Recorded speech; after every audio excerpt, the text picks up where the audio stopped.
Broadcasting from the business capital of the world, this is the Podcast Business News Network. And we are back here with Ivan Ankwatsa. He is the CEO and owner of Pryde Athletics and Physical Therapy. Welcome to the show today. Thank you. I'm excited to be here. I'm working again from home. It's some casual day in this hoodie, feeling comfortable. So I'm excited to be here. All right. You got me a little nervous here. Jonas Backer? Oh, so you know what? So we do a lot of Zooms. Yeah.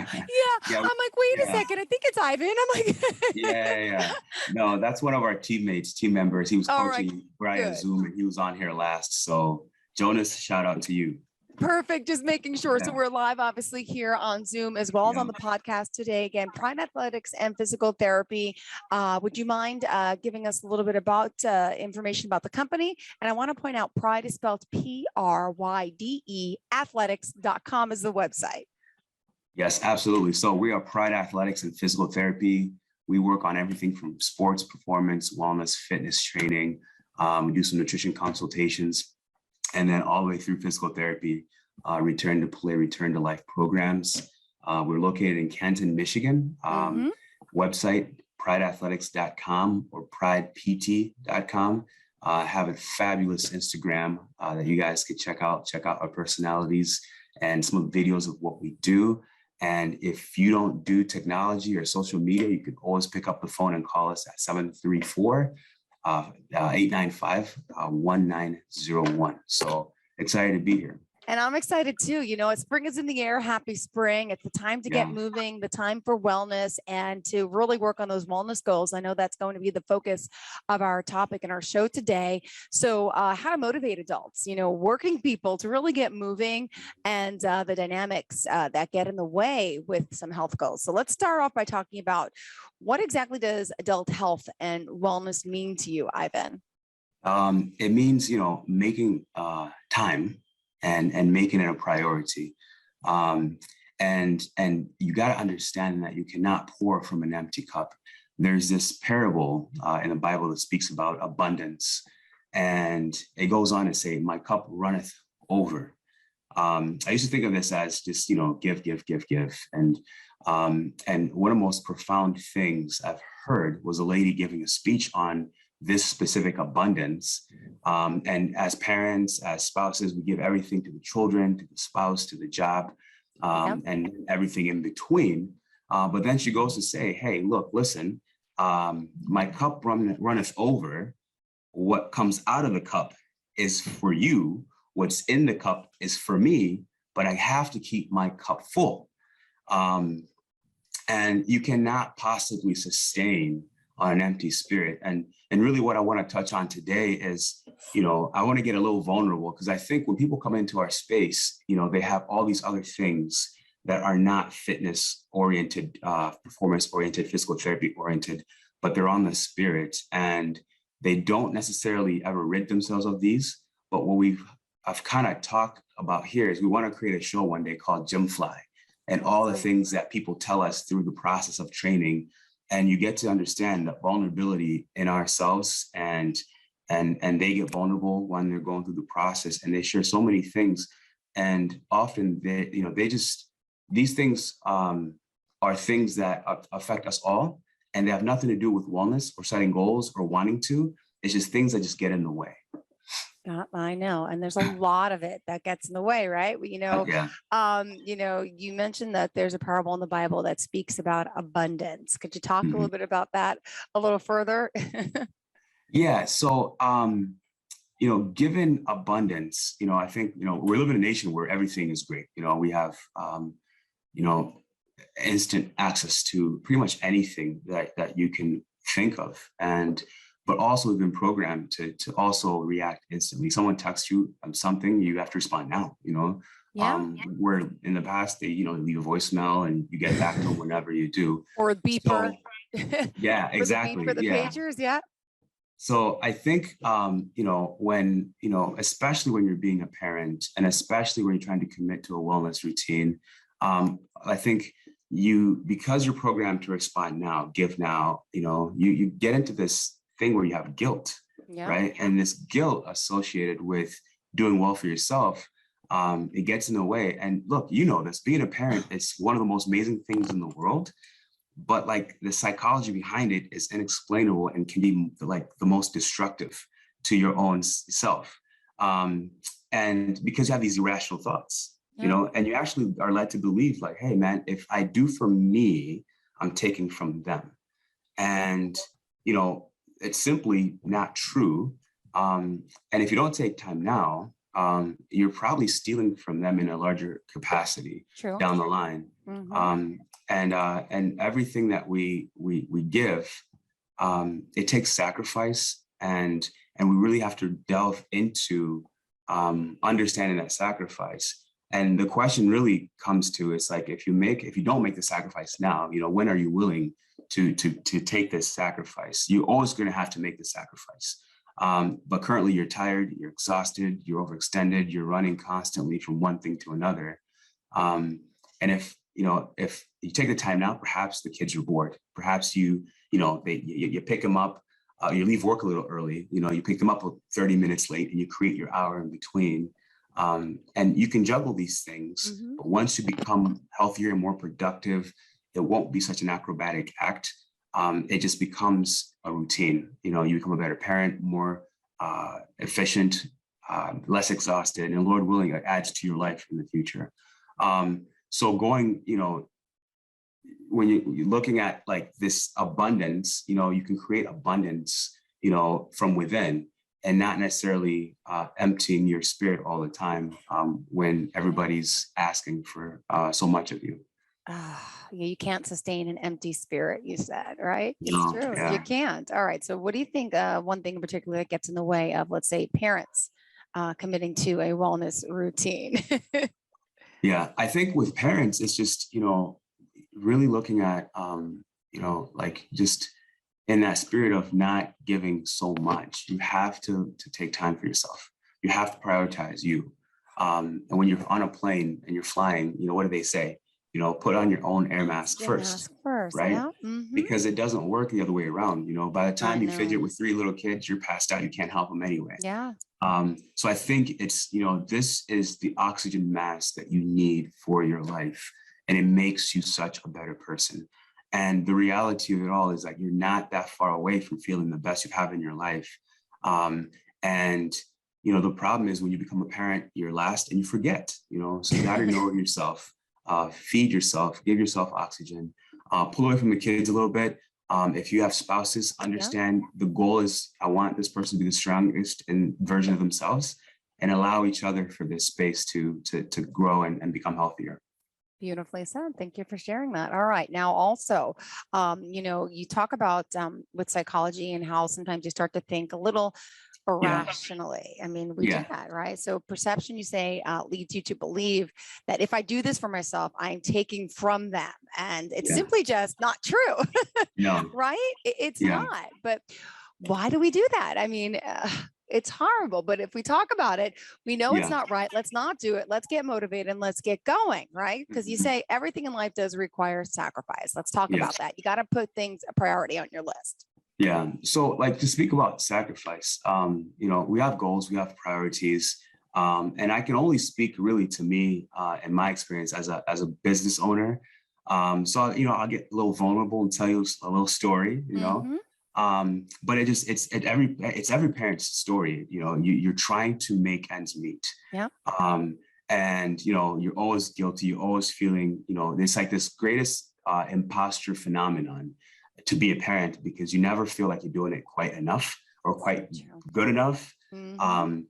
But and honestly, for me, last week you had said something about, you know, good fathers like yourself that feed your kids are nutritionally well. And that meant a lot to me, you know, because, you know, it's just often you don't hear that as much as you should. You know, we don't compliment each other as much as we should. So, but just sacrifices, you know, people work hard, you know, and I think for me personally, starting a small business, I used to wake up an hour even before the alarm clock went off, you know, and I would sit there and I would dread going to work, you know, and mind you, I created a company, which I love. I have my passion job. I'm helping people, but I would dread it, and a lot of it revolved around, like, I had a newborn kid, and I couldn't fathom being away from him for 8, 10, 12, 15-hour days, which I inevitably did.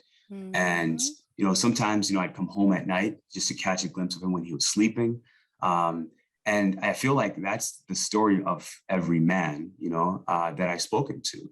And honestly, it's really any single mother, father, or working parent who is trying to kind of make ends meet. So ladies and gentlemen, I just kind of want to speak to you a little bit about whomever stays at home, and it's often said that, well, you get to go to work, but understand this, that the spouse that is going to work would rather be, you would never be anywhere else in the world but their home if they could, and this is man or woman, whoever the breadwinner is.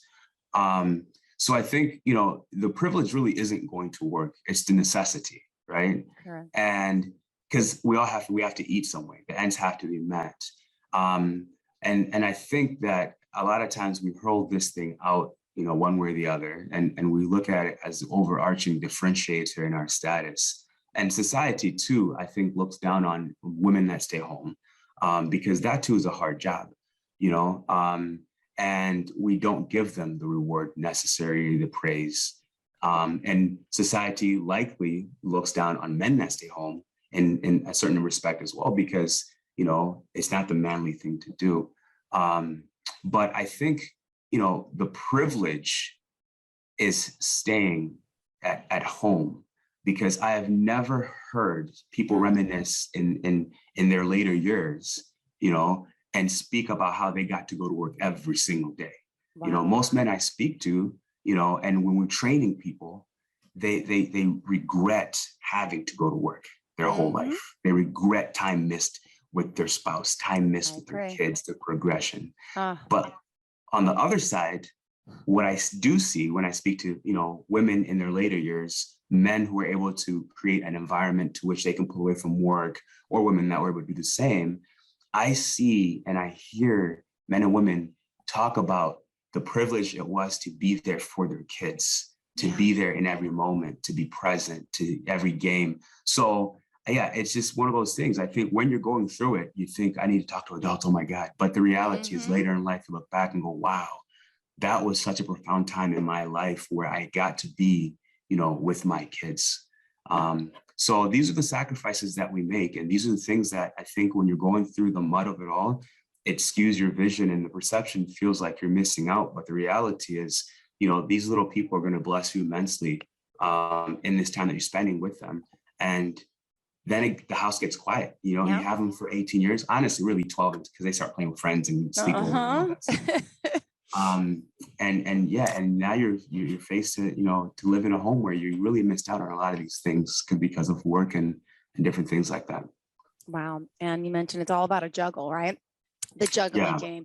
And that as parents, working parents, it's so hard. It is, but you're right. You gotta, and it's hard because I do the providing and I do the caretaking. I'm all in one. So I say to people, it's awesome, but it's not, because there's the days that I'm working and I'm like, oh my gosh, I wish I was home with the kids. Then the days I'm at work and I'm like, I'm so glad I'm at work, because so it's nice to have a balance, right? No, it is. To have a little of both, because then you go a little crazy if you don't have balance in your life. So I think balance is also very important. So, and it's okay to juggle, because it's good to know that you're not alone and everybody is doing what you're doing. Everybody, except the elite few maybe that don't have to worry about work, but you have to learn to juggle. I think it makes you a stronger person. It makes you a better person, just more efficient as a parent, as a provider in so many different ways. So, we talk a little bit about some of the sacrifices, the goals and priorities, and that's something you talk about with your clients, right? Because absolutely. It's about mindset. And I don't know if you want to dive into that a little bit further. Yeah. So, I mean, the mindset is this, it's like, like for me, it was understanding that my priority was to create an environment, that I can always bring my children to, and you talked about being able to, to juggle both sides of the coin and be the provider and the caretaker at home. And then also when you're not home, facilitate, who's going to take care of the children for you. So it's just one of those things. And it's a hard decision to make. And then not everyone really gets an opportunity like myself to where they can work for themselves and start pulling away. So my goal was when he was 2, I would start pulling away at least one day a week and spend some time with him.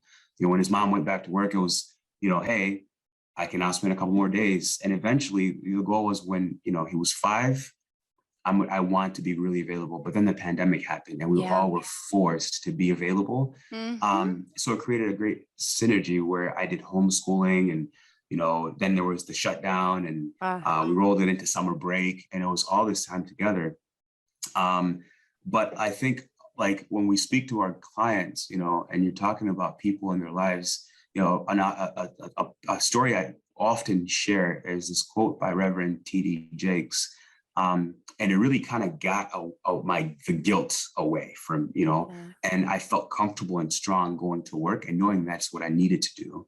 And really like embrace the days that I was at home and really delved into that and enjoyed the kids, knowing that I had to go on to work the next day. But, you know, it's just, he simply says, you know, if a man is at home, man or woman, if a person's at home all the time and they are the breadwinner, it's a bad sign.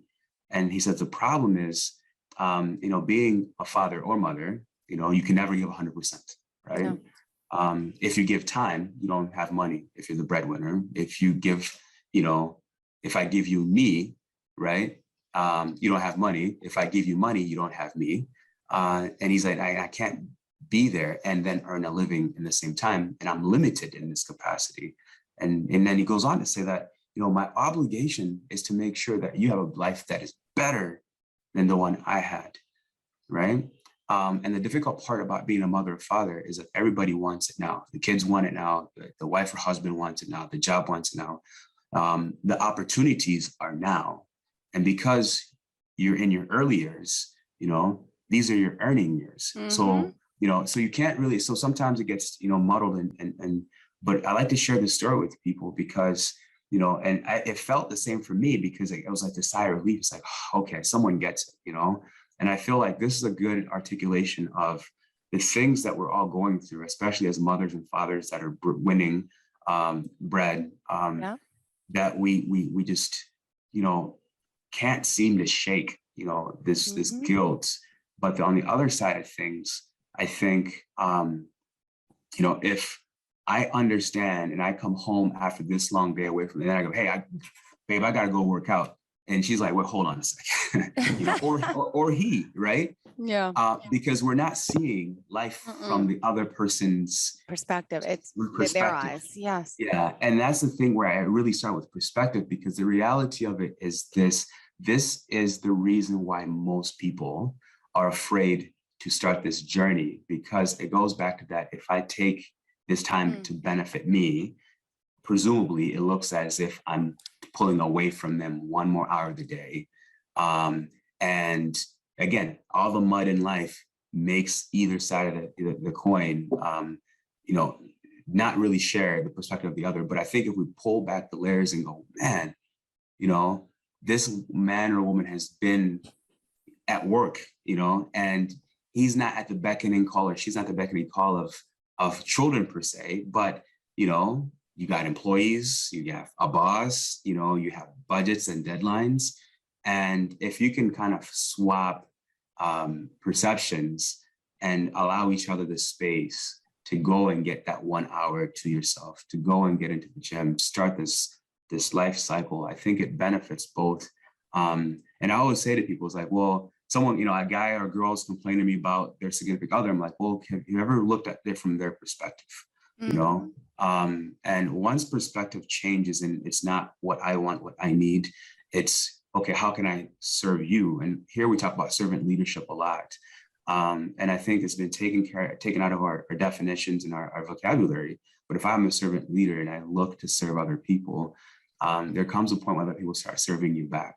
And it creates this utopic symbiosis of what relationships should be, you know, is looking out for each other. Yeah. Now, let me ask you, you mentioned some in your notes, a Reverend, what was his name? I read it earlier. T.D. Jakes. Yeah. Who's that? And what did he? So Reverend Jakes, man, he is a profound speaker. And he's a pastor. And this guy, if you haven't read his books, if you have not listened to his speeches, really Well, I will look, Google. Google. And he's got a lot of videos on YouTube. But I think for me, as a young man, especially as a young Black man, I looked up, it was so powerful to see someone, speak of things that I've thought, right? And I think as men in general, there's not opportunities to share this with other young people. And granted, I've had role models and father figures and things like that, but it's not, vulnerability is seen as weakness. Yeah. So you could have your father for so many years and they'll never tell you the things that you truly need to fill your spirit in a sense, because of the lack or the perception of weakness. Men just don't talk about those things. But Reverend Jakes, he gets really vulnerable, and he gets into these questions, and it's if you have not ever heard this man speak, it is powerful. It's good for women as well, because although a lot of his speeches are from the man's perspective, if you're raising sons, you get to understand the importance of a strong male role model, and as we're balancing masculinity and toxic masculinity, I think in space, it's also important to recognize that if I'm raising young men, they still need to be strong to some capacity. If I'm raising young women, they still need to be vulnerable, and then vice versa. Men need to be vulnerable, and you ladies need to be strong. And he just touches on all of those things. So whenever someone comes to me with something that they need to speak about, I go, hey, I can't articulate it, but I know who just can. And I'll YouTube it and I'll look at a small message that he has said and I'll send it to them. And it creates for better conversation afterwards. And we just start debriefing, because in that vulnerability, sometimes I have trouble like getting to that vulnerable space with some of my clients and my friends and colleagues. But it helps to have an outside source that you can lean on to get people to that piece of conversation. And then it's easy just to speak about it. Great. Well, thank you for sharing some of his insight. I have to take a look at it, because I never heard of him until you mentioned it. And then I was reading your notes and I'm like, oh, this guy sounds, powerful and insightful and inspiring. Clearly, for you to, look up to his words and to watch him and to speak. What else did you want to share with our listeners? We still have, 8 minutes left. Wow, we're just on a tangent here. Sorry. No, but I know good. you want to talk about sacrifices, goals, priorities. Want to make sure we're covering everything. I'll let you continue. Go ahead. No, definitely. And really kind of going back to your questions directly, I mean, I think setbacks and failures, all these unexpected things, they will always happen. But the outside world it can be very cool. And, and really you're looking at relationships and couples and how we can push ourselves to succeed and be the optimal versions of ourselves. So just make sure that, when you come home, you water the dreams of your spouse, you speak to their strength, or partner rather as well. You encourage them and you guys grow towards a similar light in a sense. Husbands and wife, they need to seek refuge in each other. And that safety space is your home. And, you can't just watch them struggle to navigate, the world outside and then come home and then beat each other down, because it just doesn't work. And there's no blessings in those things. And just people for many years, I've seen this over and over again. It's, they get in these ruts of wellness or lack of wellness, and they attribute it to the person that's at home in the trenches with them. They're not supportive, they're not engaging. And it's almost crazy, because it feels that if I encourage my wife to get in shape and get healthy, all of a sudden my insecurity as a man kick on and she might leave me. And it's like, well, why not get in shape with her, and why not support her in those dreams? And it shouldn't, it should just be one of these things that we're jumping into. So don't make that mistake. Like this it's going to sustain your life for a long time and add so many years, but this has to be a priority in your relationship to positively motivate each other to seek wellness. Together. It's so important. Wow. And so you're a different woman, a different man before you met the woman of your dreams. Is that true? How she changed you? Do you want to talk a little Well, about that? no, actually, me personally, no, like, I'm currently actually going through a separation, so that didn't work. But it's just one of those things where I think, we're better and happier people, apart, but we still support each other. We do well for the kids together. She's an amazing mother. Mhm. But again, it's like I think some of the communication barriers I think come and break down to some of these things I'm talking about. So I'm not speaking from a space where it's this blissful thing. It's just, oh, these are the struggles of life, and if we're vulnerable, we share our stories. People, like they think about it, and they can relate to your struggle as well. And that's kind of the goal today: just really be vulnerable, really be open and raw about just some of the struggles that we go through. But yeah, I think now if doing it again, absolutely. There's so many principles and things that I've learned, and peel back layers, and you question yourself and you learn and you grow. So yeah, it's going to be blissful, because and I think ultimately people look for peace, right? Tranquility. When you're young, it's attraction. She's beautiful, she's that, or he's attractive. He makes money or she makes money, whatever the case is. But when you get into relationships, the thing you look for is peace, tranquility, and then finding that North Star together where you guys can just aim all your goals towards and kind of attack life together. So, wow. Yeah. So how do people get started with you? Well, first, you got to call me. No, people, yeah, I think, I think before even you get to me, you communicate your relationships in your space, in your home, and set your goals, your priorities, make wellness something that you guys want to do together. Don't make it a competition, right? Make it collaborative, make it fun, involve the kids. Because the thing about it is, you have to realize also individuality within a relationship is great, because that person, they were a person before they met you. Shocker, right? Yeah. They were themselves before they met you, and you are supposed to add on to who they are. And you cannot expect somebody to lose themselves in the service of you without you filling their cup. Let them hold their cup, let them drink their water. But I think if two people are in this mindset together, you can create an amazing bond. And if it's centered around wellness, if it's centered around health, it's centered around this overwhelming insight of what binds us together, it makes for good. So yeah, but make it a family priority, get the kids involved. And we spoke about last time, like create the charts and the health charts and the food charts. Write up a push-up challenge, I guess. We do that with my son, and say, hey, today's 10 push-ups, and you have all day to do them, but you got to give me 10 push-ups. And our competitive nature gets in the way. I love it. Right?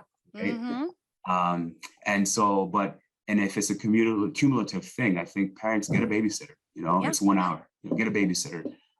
It's important for date. Make that your date instead of going to a restaurant and things like that. Get a workout in, come home, cook together. But then you got to call me though, because we do couples training, and partner training, couples training. Sometimes couples, partner up with other couples, and they make it, a neighborhood thing, a block thing.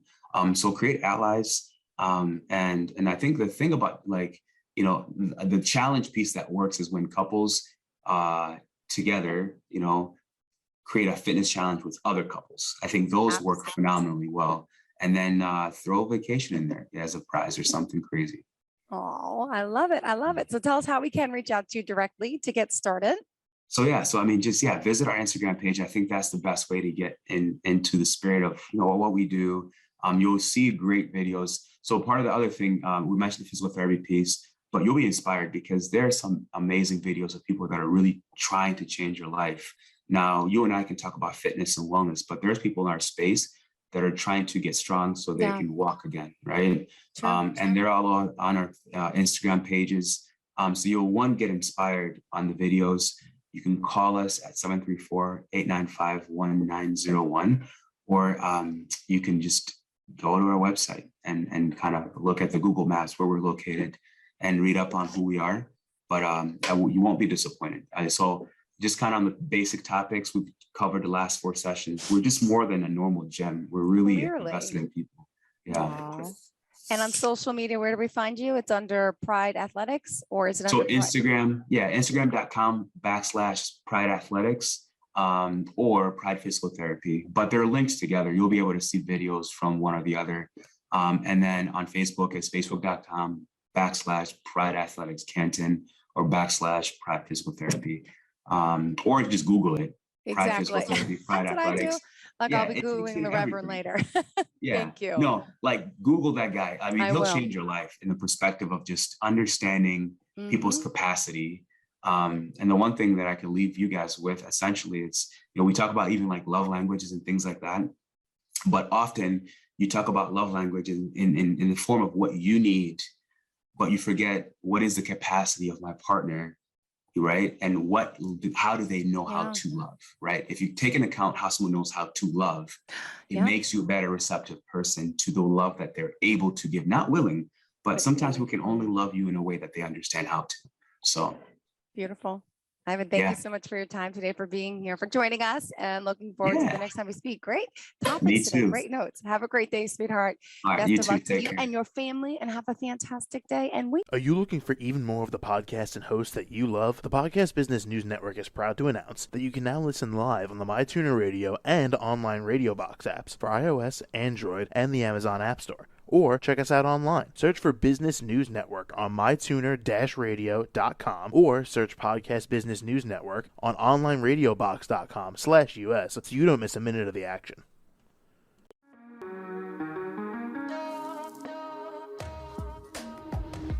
broadcasting from the business capital of the world, this is the Podcast Business News Network. For nearly 2,000 severely injured veterans, everyday life has become filled with barriers. Day-to-day simple tasks can become pretty daunting. I have to carry my chair up 2 flights of steps or have somebody do it for me. What scares me the most is just the falling. When I'm struggling with my house, I think, to have that one great barrier just knocked down, I mean, it's crucial. Home for Our Troops is a wonderful nonprofit that builds a mortgage-free, fully adaptive, handicap-accessible house. And there's no catch. It'll be our very first home that we've ever owned. This is a game changer. This is where your life begins again. We need you to join us in completing this important mission. Please visit hfotusa.org and help build homes and rebuild lives. Because of you, everything's going to be okay.